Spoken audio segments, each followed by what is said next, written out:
તો ઋષિઓને યાદ કરવાથી આપણામાં અહંકાર ઘટે છે, કેમ કે જ્ઞાન આપણી રચના નથી, પરંતુ ગુરુ ઋષિ પરંપરાની કૃપાથી પ્રાપ્ત થયું છે.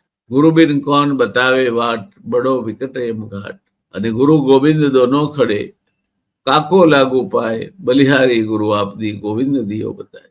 ગુરુમાં બ્રહ્મા વિષ્ણુ મહેશ ત્રણેય સ્વરૂપો વિદ્યમાન છે. એટલે આપણે પ્રાર્થના કરી ત્યારે કહે છે કે ગુરુ બ્રહ્મા, ગુરુ વિષ્ણુ, ગુરુદેવો મહેશ્વર, ગુરુ સાક્ષાત પરબ્રહ્મ તસ્મૈ શ્રી ગુરુવે નમઃ.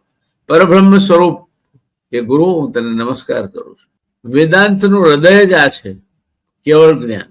અહમ બ્રહ્માસ્મિનો અનુભવ ત્યારે જ થાય જ્યારે અહમનો અહંકાર ઘટે, કેપિટલ આઈ નો અહંકાર ઘટે.